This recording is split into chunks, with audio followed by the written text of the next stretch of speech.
സന്ദീപ് വാര്യരുടെ കോൺഗ്രസ് പ്രവേശനത്തിൽ കെ മുരളീധരന്റെ നിലപാടിനെ പിന്തുണച്ച സിപിഐഎം കേന്ദ്ര കമ്മിറ്റി അംഗം കെ ബാലൻ മുട്ടിയ മറ്റു വാതിലുകളൊന്നും തുറക്കാത്തതുകൊണ്ടാണ് സന്ദീപ് കോൺഗ്രസിൽ എത്തിയതെന്ന മുരളീധരന്റെ പരാമർശം ശരിയാണ്.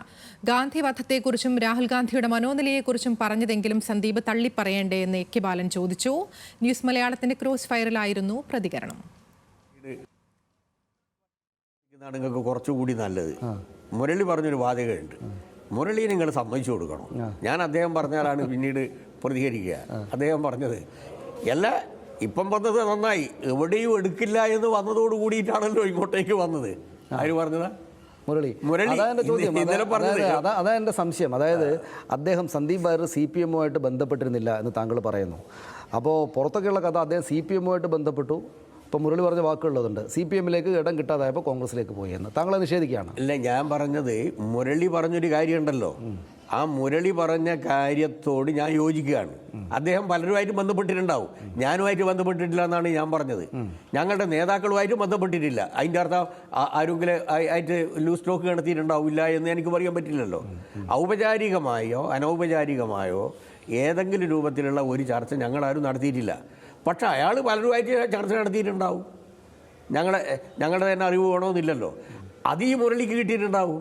അതുകൊണ്ടാണ് ഈ മുരളി പറഞ്ഞ പല സ്ഥലത്തും പോയല്ലോ, പൂട്ടി വിളിച്ചല്ലോ, ആരും എടുക്കില്ല എന്ന് വന്നതോട് കൂടിയിട്ടാണല്ലോ ഈ സ്നേഹത്തിൻ്റെ കടയിൽ വന്നത്. അത് ഈ ഒറ്റപ്പാലം തെരഞ്ഞെടുപ്പ് നിയമസഭയിലേക്കുള്ള തെരഞ്ഞെടുപ്പിന് വരാൻ പോവുക.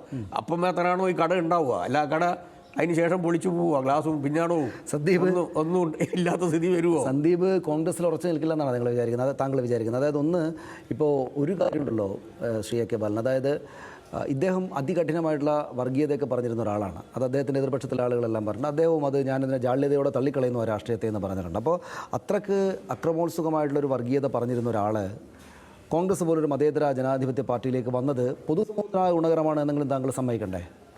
പൊതുസമൂഹത്തിലേക്ക് വരുന്നതിന് യാതൊരു പ്രശ്നവുമില്ല, കോൺഗ്രസുമായി സഹകരിക്കുന്നതിനും പ്രശ്നമില്ല. ഞങ്ങളിപ്പോൾ ഒരു BJP-കാരൻ കോൺഗ്രസിലേക്ക് വരുന്നു, RSS-കാരൻ കോൺഗ്രസിലേക്ക് വരുന്നു, വന്നോട്ടെ, ഞങ്ങളതിനെ എതിർക്കുന്നു. പക്ഷെ ഞാൻ ഇന്നലെ വരെ പറഞ്ഞ കാര്യത്തോട് എനിക്ക് യോജിപ്പില്ല. ഞാൻ ഉയർത്തിപ്പിടിച്ച പ്രത്യയശാസ്ത്രം എന്ന് പറയുന്നത്, ദാർശനിക ആശയം എന്ന് പറയുന്നത് RSS-ൻ്റെ ഹിന്ദുത്വമാണ്. എനിക്കതിനോട് യോജിപ്പില്ല. ഇപ്പോൾ മഹാത്മാഗാന്ധിയെ ഞാൻ അപമാനിച്ചു, വേദനിക്കുന്നു. രാഹുൽ ഗാന്ധിയെ ചികിത്സിക്കേണ്ടത് കുതിരവട്ടത്താണെന്ന് പറഞ്ഞു, വേദനിക്കുന്നു. ഇതൊന്നും ഞാൻ പറയാൻ പാടില്ലാത്തതായിരുന്നു. ജമ്മു കാശ്മീരിലെ മുസ്ലിങ്ങളെ കൊന്ന് തരിപ്പണാക്കണം, കഴുത്തിൽ ടയർ കെട്ടി കത്തിക്കണമെന്നാണ് പറഞ്ഞത്. എന്നാലേ ഇവർ പാഠം പഠിക്കൂ.